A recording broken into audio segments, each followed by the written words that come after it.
My name is Eric Hunley, and this is Unstructured, where we have dynamic, informal conversations with some amazing people. Today, I'm joined by Jeff Abraham. I had to get Jeff Abraham on this show because, well, he wrote a book. And this book is so spot on for an Unstructured Halloween episode. I had to have him on. The book is called The Show Won't Go On. And it covers essentially people who died while performing in front of an audience. How are you doing today, Jeff? Doing great, Eric. Thanks for having me. It's really fun, and I'm so glad you came here on a short notice. Now, this book was inspired, I think you said, because you attended a tribute. An Elvis tribute show. And the performer didn't die on stage. What happened was, part of the show, there was an announcer who was part of the show. You don't know his name, but you know the voice. Ladies and gentlemen, Elvis has left the building. Thank you and good night. A man named Al Dvorin, who had been with the Colonel going back to 1955. And at the end of the show, he was mulling around in the lobby, and someone said, Al, when are you going to write a book? He said, yeah, I know, I'll get to it. And I said goodnight to him at 10:30 Saturday night. Sunday morning, he was killed in a car accident. And it really took my breath away. And you think about people's last performances. And that's what I was kind of thinking. I had an idea for it wasn't about death at all. It was more about the curiosity about people's last shows. You know, Buck Owens performed, had a meal, went to sleep, and never woke up. So it was that kind of stat. You know, John Entwistle, The Who, was in a hotel room with hookers and blow, and allegedly. Redundant. Right. And The Who was all set to do a reunion tour, and he died, you know, before going on. So it was more of an interesting in the stat. And my writing partner, the wonderful Bert Kearns, who I had dealt with him on a book about tabloid journalism about 15 years earlier or more, said, would you shut up and stop talking about this book? Let's do it. And as we started to talk about it, we realized there were really that many people who literally died on stage. So the idea of people who died before a show and after a show fell to the wayside to now literally people who met their demise, as you said, in front of an audience. It's so funny because it sounds like it was far too wide of a subject because there's that many deaths. It is a never-ending subject. I can't tell you the number of people who've died since we actually handed in the manuscript. It is completely ongoing. It's crazy. I was looking at your website, and you actually have recent deaths, and it looks like you have, what do you have? 8, 16, 21 deaths. Just this year. I mean, there were 2 in a weekend, a couple of tribute artists and things of that, you know, international performers who've made headlines around the world. But it is a crazy subject, and believe it or not, something that really hasn't been tackled before. So that was the wonderful part, was to find something that hadn't been written about before. Yeah, did you get any kind of pushback that it seemed a little ghoulish to some people, or were some people a little? We always said that one of the agents we pitched it to said, this is the worst mystery novel I've ever read because a person dies in the beginning of every chapter, and they felt it was just kind of redundant, and also because it's not loaded with household names. So there was some resistance, not of the ghoulish aspect, just because the subject matter was just odd in the way it was presented. And even in the beginning of the book, as we were writing, I was actually, I hate to say it, but I will say it, kind of bored because you read it and you go, and he had a heart attack, and he had a heart attack. And it gets redundant. But by really getting the most, as the subtitle says, the most shocking, bizarre, and historic deaths, we wanted people who were to be engaged in these persons' lives. So when they met their demise, you were touched by them. It wasn't just a series of deaths.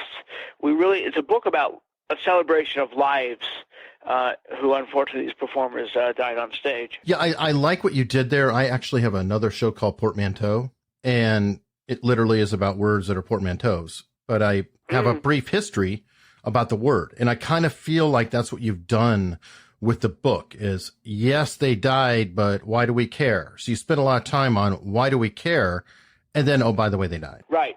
As we said, you know, if these were short bios, it was climaxing to somebody winning an award or some major achievement, it would have the same kind of outcome, and that's what we wanted to do, is to have that kind of dramatic outcome, and really care about the 87-year-old woman who was attempting to break the Guinness Book of World Record for the longest tenure in the orchestra, but unfortunately died of a heart attack during the encore of the show. And oddly enough, while playing the song, "There's no business like show business." Yeah, that was kind of a beautiful one, though. Some of them felt more tragic, and some of them felt kind of beautiful. Hers, that was Janice Little. Jane Little, correct. Jane Little? Yeah. She is the first entry, and the last entry is the wonderful Carl Wallenda, who the Flying Wallenda family. We know Nick Wallenda, who's been breaking world records. He walked across Times Square a few months ago. And they're the part of the show business tradition. The show must go on, as family members have tragically died doing the human pyramid on top of high wires. They kept on performing. So those two stories are kind of like the bookend of our are the bookends of the book. Well, that's cool. And what I enjoy too is it seems like you got a lot of interviews. Penn Jillette comes to mind. Like you spent some time with Penn somehow and really got some great insight with the bullet catching. Yeah, we really. There has been a book written about that before called, I think, 12 Who Dared or 12 Who Died, about the history of the bullet catch, a magician's book. But we expanded upon that. We have almost two dozen people who died during the bullet catch, and Penn and Teller are the greatest exponents of doing the bullet catch. And I think it's fair to say it's okay. I can tell you how the trick is done.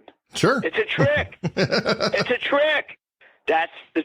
Unfortunately, back then, people were using live ammo and doing things they were not the safest thing. But at the end of the day, people are not really catching bullets. It's a trick.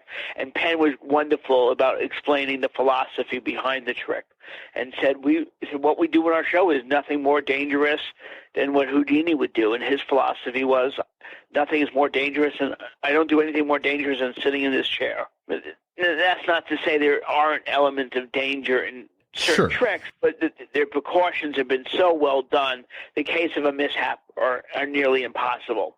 Hey, when Teller's in the tank of water, yes, something could happen. You know what I mean? Just like a stuntman. They do everything they can to avoid a risk, but there are risks involved. We really prided ourselves by doing a great deal of research, and when possible, interview eyewitnesses who were there, and spouses and children of the deceased. We've always said, we could have written this book in a half hour if we just wanted to go to Wikipedia and typed in people who died on stage. But the amount of research in this book is pretty amazing, and it really is shown within the pages. Oh, definitely. And that's why I wanted to bring it up, because how long did it actually take you to write this book? About 3 years. Okay. That sounds right. And, one newspaper article would lead you down a rabbit hole to another article, and finding a person. And sometimes a newspaper article is written on a deadline, so there's not all the facts in there. So you have to keep on digging. And there's a lot of urban legends have been reported over and over. And one of the proudest stories in the book is the story of J.I. Rodale, the health longevity expert who died during a taping of the Dick Cavett Show. Now, that episode has never aired to this day. But believe it or not, people come up to Dick Cavett and said, the look on your face when that person died. And Dick would say, were you in the audience? Oh, you weren't? How did you see it? It never aired. Well, a good friend of mine works for Dick Cavett Productions. And he said to me, if you sell this book, we will allow you to be the first people to watch this episode. Oh, so wow. You can literally count on one hand the number of people. We're the first journalists, civilians who've seen this. And there were a lot of urban legends.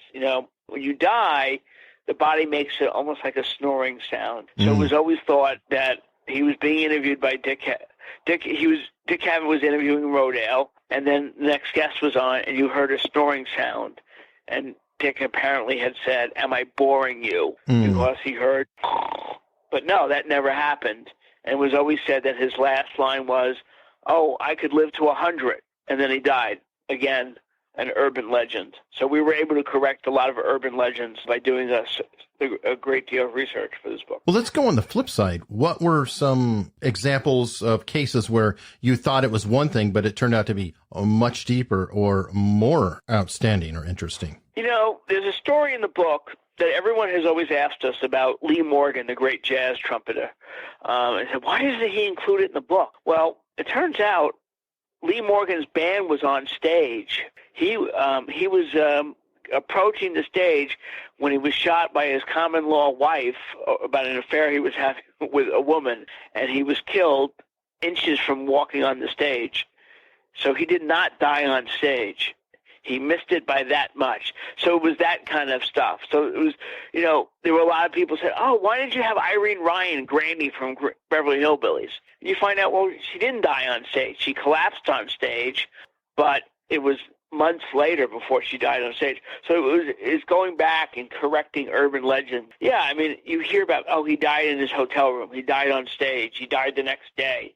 Yeah, so there was a lot of that kind of research went in to clarify those kind of errors. You really had to take a razor's edge on the Lee Morgan case, though. I mean, that one had to kill you, because you're like, okay, well, strictly by the rules. It's almost like you have a referee involved in your choices. Well, we do have two musicians in a chapter called "The Long Goodbye," because there are connections to other musicians, right? And that's Jackie Wilson and Curtis Mayfield, and they both died about 8 or 9 years later.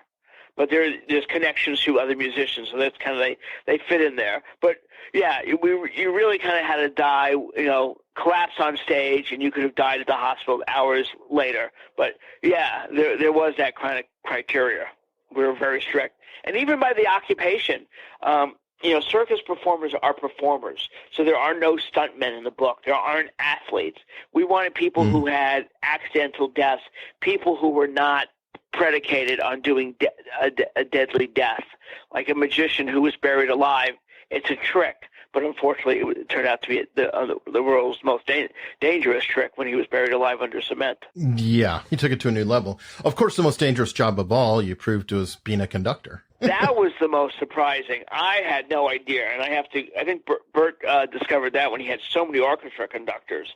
And it turns out these men who are 50 plus, 50 to 70 to 80 years old, who live a life on airlines, and we all know about the bad circulation. You hear about that. Terrible food, the stress involved with dealing with orchestras, which are not always your own members of your team, and then the physical exertion that goes into the symphony. The aerobic exercise of the arm has created more orchestra conductors dying than any other profession.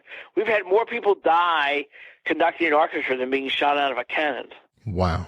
Think about that. It's staggering. And speaking of shot out of a cannon, most people, when they're shot out of a cannon, don't die from that, because you're not shot. There's not gunpowder in that. Right. You're being usually by air cushion, pressure pushing you out, and they usually die by landing on the net and breaking their neck. That makes sense. Right. The one that creeped me out, and I thought I took a note of the name, but Washington Irving Bishop. That was chilling. Can you talk about that one? He was kind of the Kreskin of his day, kind of a psychic mentalist. But unfortunately, he had a terrible disease where his body would form almost like a rigor mortis, and he'd become rigid. And he had a note in his body. So if anything happened to him, people would realize, oh, he didn't die. His body had gone into this state. And at one time, he collapsed during a show. And when his family went to collect the body, they said, oh, we had just performed an autopsy on him. And because they wanted to examine this man's unique brain, because he'd done these amazing stunts. And when doing the autopsy, they never thought to look inside his coat to see if there was that note. See, that's what creeped me out, was that doctor that you mentioned in there was in a dead fire hurry, and even said that what I interpret as almost narcissistic remark. Why is nobody thanking me for the speed of what I conducted? Absolutely. In fact, his widow, I think there was a very long-standing lawsuit, and had written things about that. Yeah, there's a lot of documentation about her going against the doctors in the hospital. Yeah. I mean, that's the whole thing, was to create something unique in the book. so they weren't all heart attacks. So you had performers who were assassinated on stage, electrocuted, so it gave everyone a very unique story. Yeah, the other one, and I knew about this already, Irma Blue and the Cobra Bite. There's a perfect example of people who think everything is fine, and trusting other people who feel that, working with a snake, my handler will take care of it to make sure the mouth is taped shut or there's no venom there's no poison in the mouth.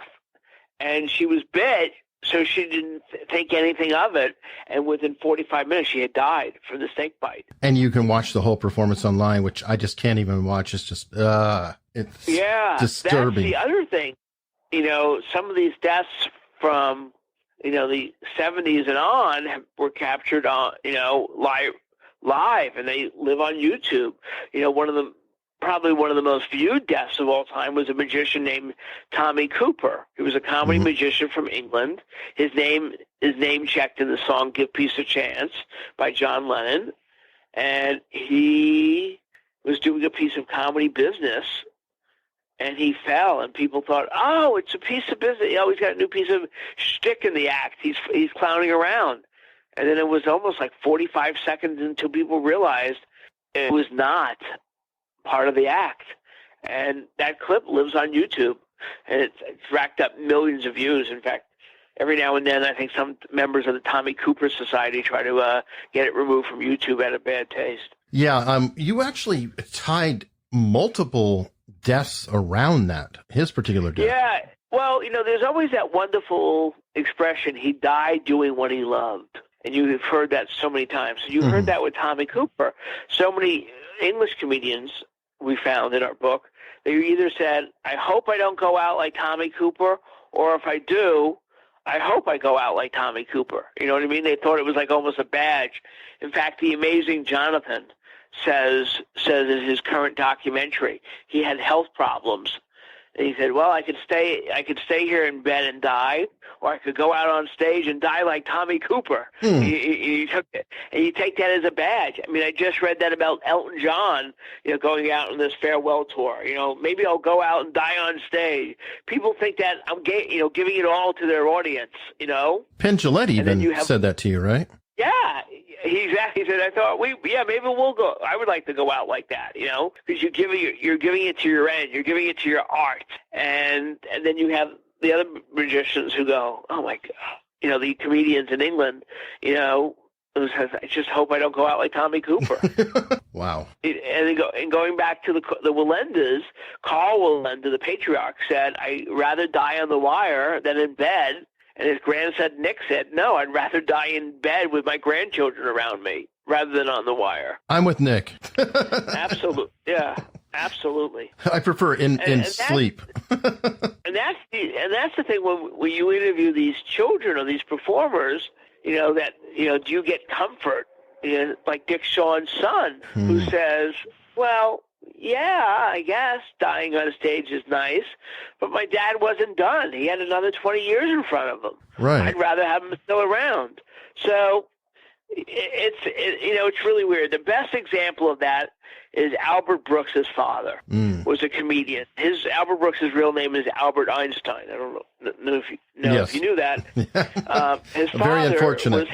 Yes, and his father was a comedian named Harry Einstein, who worked with a Greek dialect in radio with a character called Park Your Carcass. And Albert's brother is Bob Einstein, otherwise known as Super Dave, who just passed recently.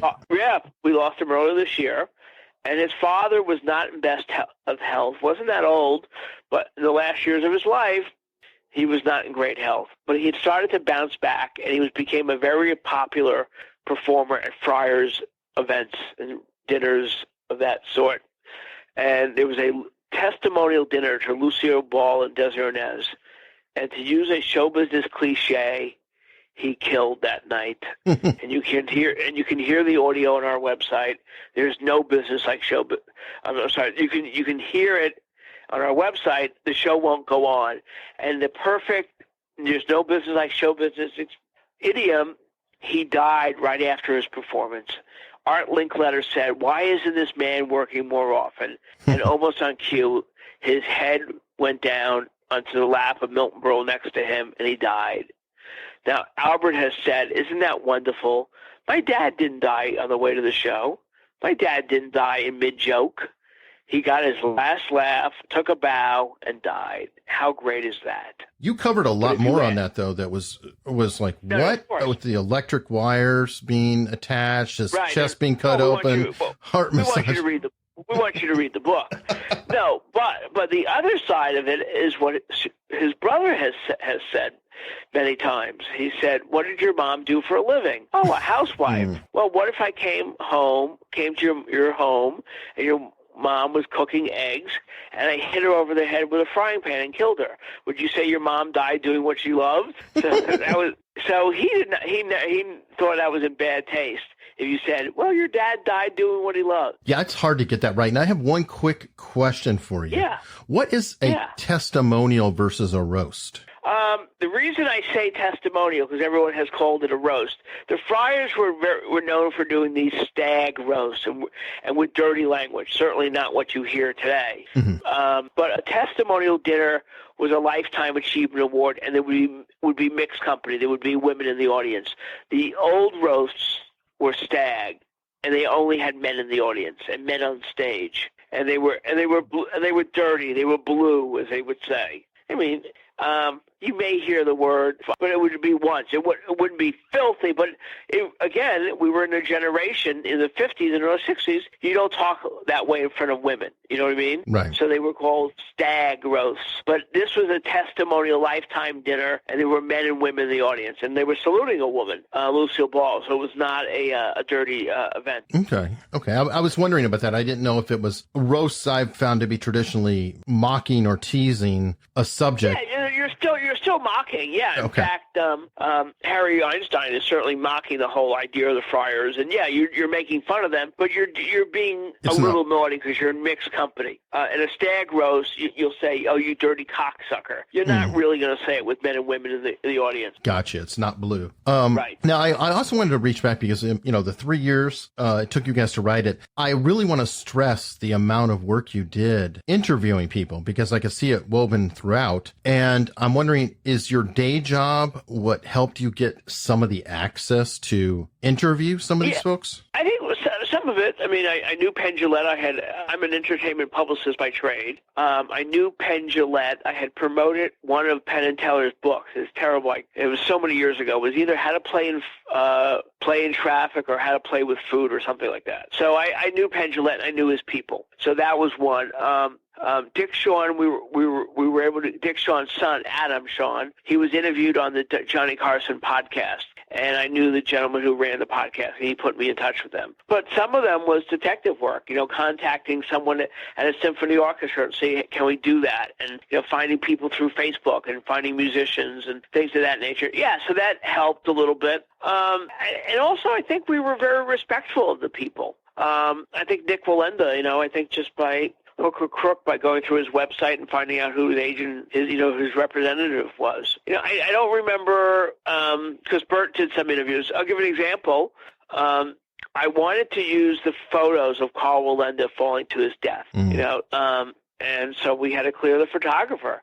So I, doing a lot of research and I found the photographer and didn't put two and two together. Said, wait, not only did he take the photos, he was an eyewitness to the event. You know what I mean? I was contacting him because I wanted permission for the photos. I didn't think, I need to also interview you. But yeah, that was a perfect example. Looking at enough photos, I saw a photo credit. And then, Google it, and then you go down, dozens of rabbit holes, and you try to find where the guy is, and then you find him on some message board or something, and you email him, and hopefully he's around, That's a fascinating thing, too, because I kind of wonder about that, and I'm not trying to be judgmental, but it'll come off that way a little. I don't mean it to be, but the idea of witnessing a death and continuing to fire your camera is there's a weird disconnect. Well, I think one thing was he was very lucky. He had a motor drive, so he was able to take a lot of photos very quickly. But, you're also a journalist, and Right. I don't know his complete background. I apologize. But, Sure. Journalists, some have been trained in combat, he wasn't doing it. I'm going to take a sensational photo Right. that's going to make me a lot of. There wasn't an ulterior motive, but he knows he's capturing something in the moment, and your reflex is you're there with a camera. It's attached to your arm, your hand, so you are going to capture that moment.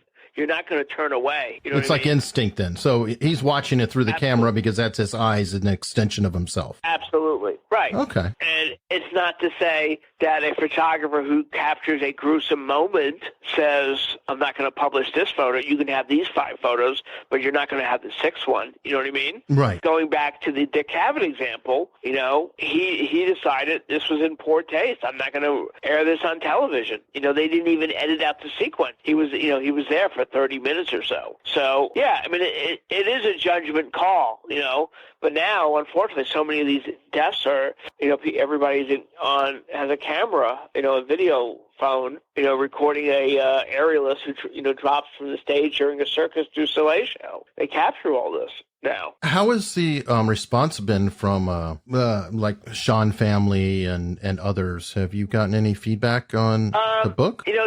Adam, was flattered that his father is being remembered, and by doing these entries the way they're written, we wanted people to know that Dick Shawn was more than just a footnote. Oh, yeah, the guy who died on stage. Mm-hmm. No, he was a brilliant stand-up comedian, and, it was in 2 of the greatest comedies of all time, The Producers and Madman World. And no, I mean, because he was there the night his father died. He was the stage manager. Mm-hmm. And the Amazing Joe's son was there the night his father was buried alive. So no, when they're telling these stories 30 years later, they're crying at times, but at the same time, they were flattered that somebody cared enough to tell their story, that hopefully people will remember them. And we didn't do a bait and switch. I think some agents and people said wanted the book to be snarky. Now, like I said, that would hurt. Now the person who dies after singing Talk About Me While I'm Gone, or the actor who dies during a play called The Anatomy of Murder, there are some ironic things in that book. You know what I mean? Or what was it during the Harry Einstein death, the song he chose to sing? Right.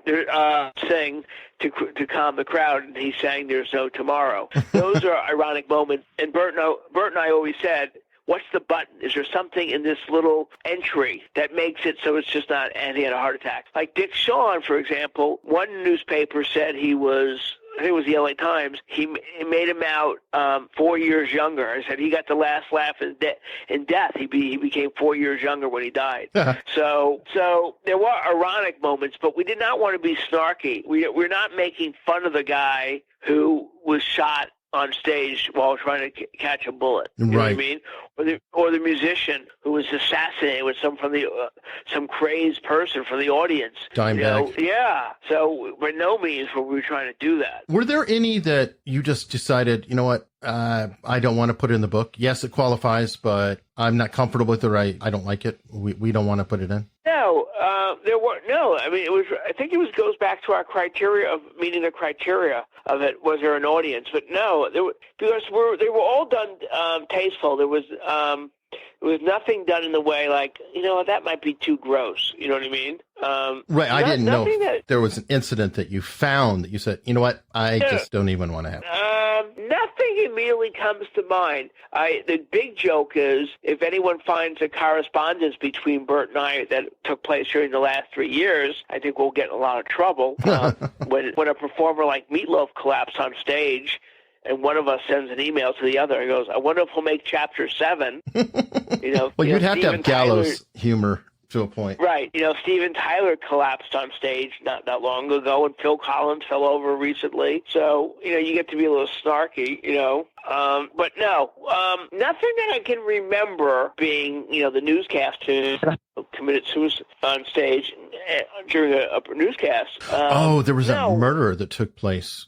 Right, that too. But again, because it is a history book. It is a sense of we're giving a history example from all different walks of occupations and things of that nature. This is a book it should not be placed in the humor section of a bookstore. You know what I mean? It should be in pop culture or entertainment. Yeah, I agree, or history, but definitely pop culture. What, out of all of these, what was the most impactful death to you personally? I think reliving the Carl Willett. I think the two that we opened and closed the book with, Jane Little, I think, again, this 87-year-old woman who lived up to her name.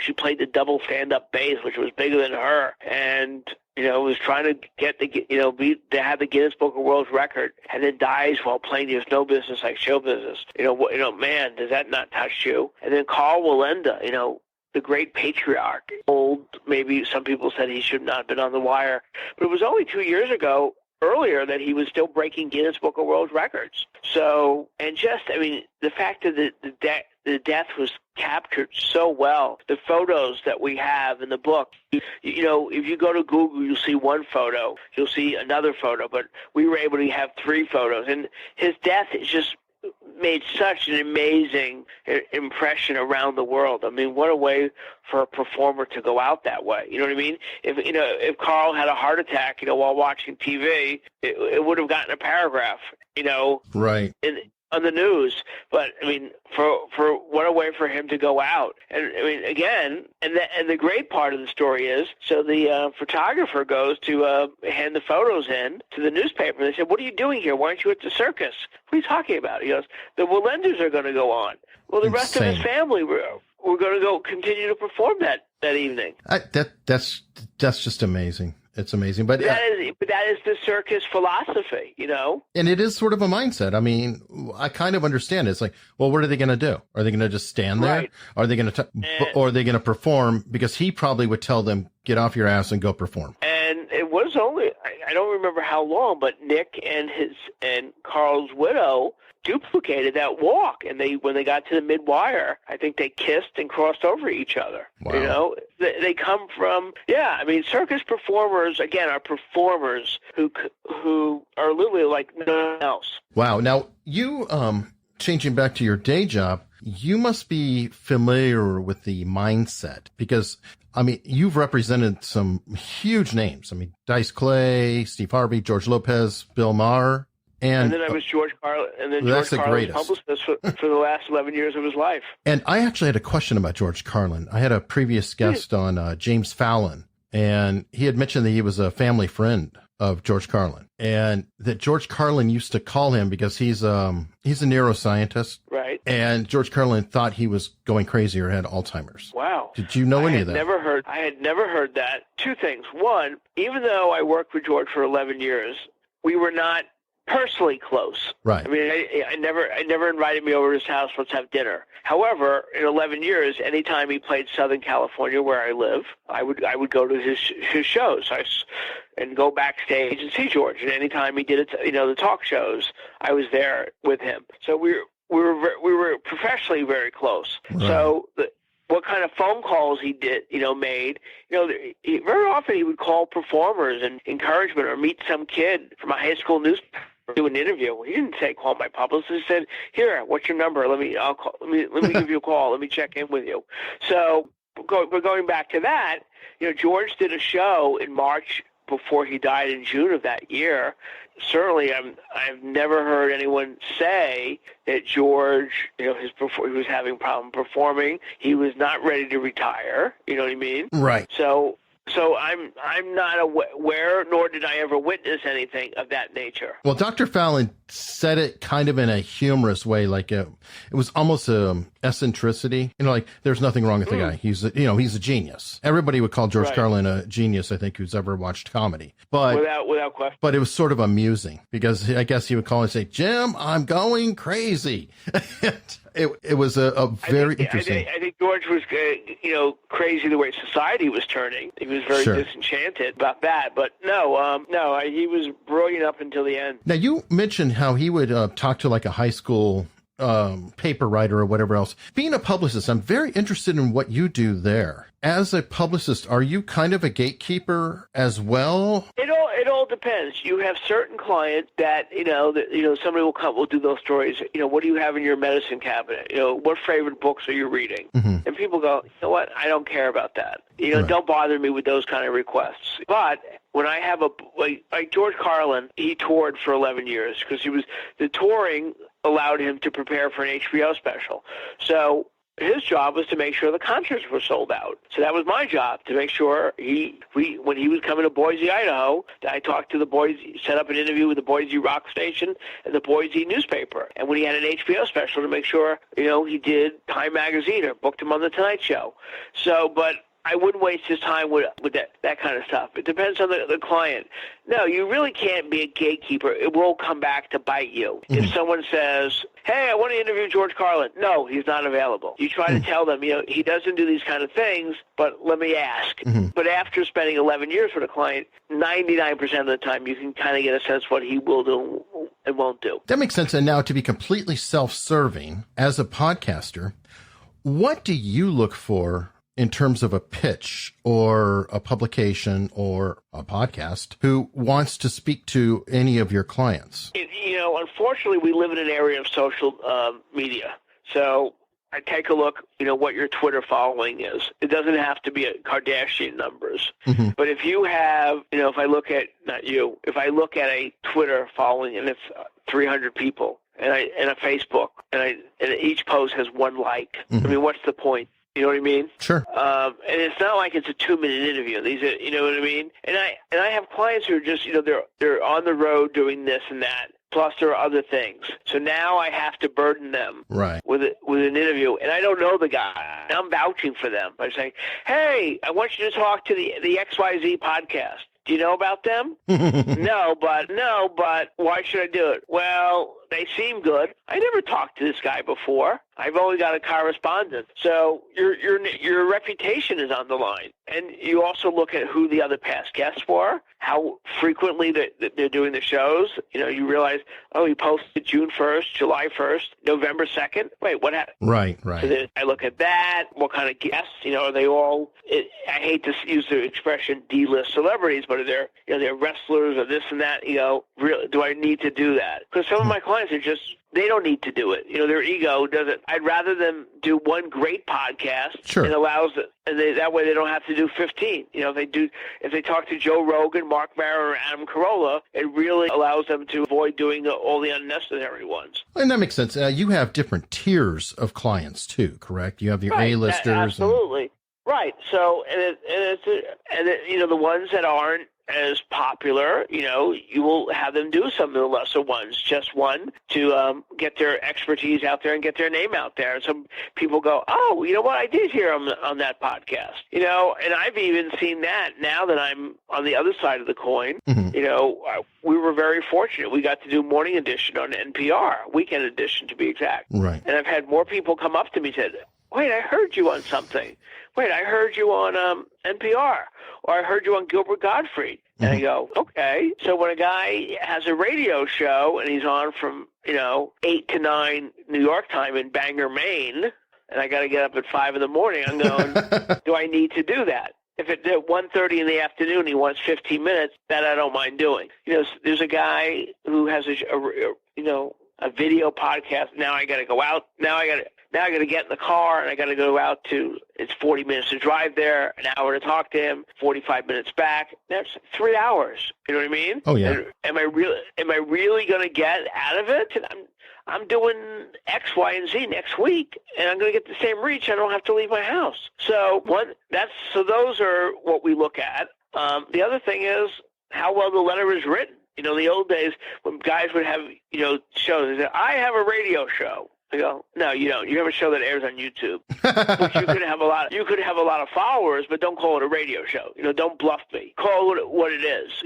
Tell me, hey, we're a new show. We're just started up, and we're into X. I think your client would be great. Makes sense. As somebody really studied your client too, I'm guessing that would make an impression. We do a lot. We do a lot of actors, and we like this kind of person. Yeah, and very often I'll say this to a client, and say, hey, FYI, are you interested? And he could say, you know what, not right now. I'm kind of slammed, but when we have something, maybe let's hold it, Yeah. I mean, when George Carlin, people would come up to us and say, hey, we're doing a documentary on X. I want to do George. I said, well, who else is interviewed? Well, we really don't have anybody yet, or we only have these people. I go, and if I believe in the project, I think it's something interesting. And I can't twist George's arm. You really can't. And it can backfire on you. But you can say to the guy, I said, listen, come back to me in 3 months when you've interviewed a couple other people, or when you have financing. He goes, how many documentaries come to you and they don't have financing? Who's your distributor? Because I don't want to be interviewed for something that sits for 3 years. Out of curiosity, you had mentioned, obviously on the lower tiers, you'll take chances on other podcasters. Do you follow up and listen to the performance that the podcaster did with one of your clients and then say, hey, they did a really good job. We'll kind of keep them in the wings, almost like a minor league? Not as often as I should. I can't listen to everything, Sure. But I do listen to some of those, yeah. But, I always said, if my client does an interview and if it goes okay, I never hear about it. Right. If he emails me or calls me and says, oh, my God, that was the worst thing, or I hear, oh, my God, hey, those guys were really good, then that's when I hear about it. But if it's like I do 5 interviews and they don't say anything, I'm assuming everything went okay. They don't expect everything to be brilliant. Oh, sure. They're talking the frickin' Frack radio show in Boise. They don't expect them to be as slick and great as the guys in New York. But they're okay. They're fine. Nobody gets hurt as long as they didn't ask anything personal or burying it. But yeah, I mean, there's a couple of guys who just are really obnoxious, and I'll really try not to use them if I don't have to. Yeah, I'm not asking to name names. I always, if I have the opportunity to speak to somebody who's in the industry or related, these are questions because I serve a lot of podcasters too, and they want to know. Absolutely. Yeah. And the thing is, half the time you never talk to the host anyway. Even if you talk to anybody, you talk to the producer. Yep. And for example, you give the producer lead-in questions and confirmation, and somehow it never makes it to the host. And when the guest does the interview, it's a terrible interview. You didn't ask him anything he was supposed to ask. And then, really? Yeah, I can imagine that's irritating. Like beforehand, to be fair, I mentioned, is there something specific you want to pitch? And I imagine that's something you specifically want with every client you have. Well, it depends. I mean, if it's done for a tour date, to make sure you say we're coming to town on June 5th. Right. But if it's an evergreen kind of thing, usually some clients lay low in between projects. There's nothing plugging at the moment, so they may not. They don't need to be out there. Makes but sense. Some people like to keep their name out there. Yeah. Well, excellent. And on that note, people can find you at theshowwon'tgoon.com. TheShowWon'tGoOn.com, and the full title is The Show Won't Go On, the most shocking, bizarre, and historic deaths of performers on stage, written by myself and my wonderful co-author, Bert Kearns. Wonderful. And the book is fantastic. I'm enjoying every bit of it, and I'll have it finished probably later today. Good. I wish you a happy Halloween to you and your listeners, and I think your listeners will all get a kick out of it. Absolutely. Hey, thanks so much for coming on. My pleasure. Thank you, Eric. Thanks for listening. And if you like what you heard, please consider subscribing for free. And I mean for free. It is always free.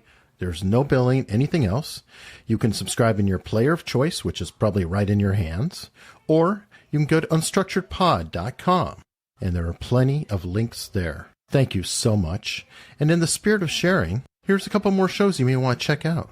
What Was That Like? Might just be the most intriguing podcast you'll ever hear.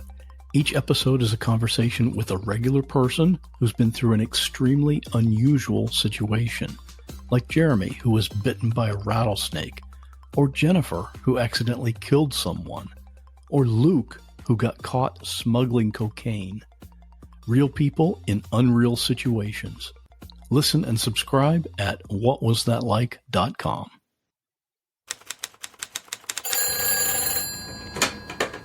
Mr. Hayes' office, how may I help you? Andrea, it's Marilyn over at Kennedy Parker Construction. Hello, Marilyn.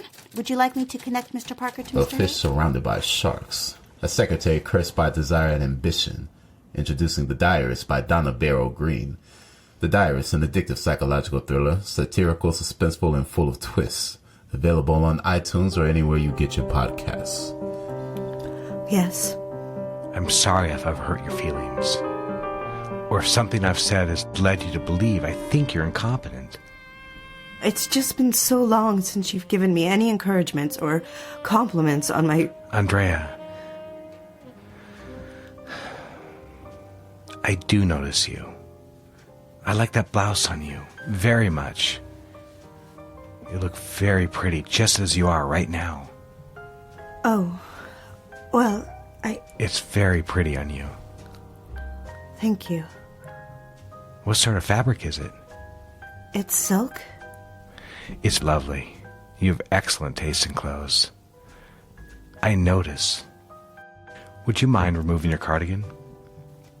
My sweater? Yes, so I can see the blouse in its entirety. Why?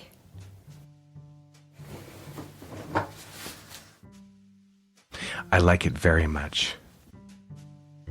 You see, I do notice you. You know that, don't you? I don't have to tell you I notice these things. You know when I like something, don't you? I don't know.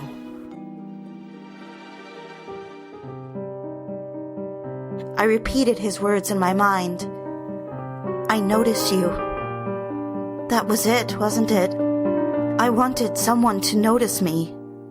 Not Andrea the daughter, the wife, the secretary. Not even Andrea the artist or ad girl. I wanted someone, anyone, to see me. More than anything, it was Richard. Please don't think unkind of me, dear reader.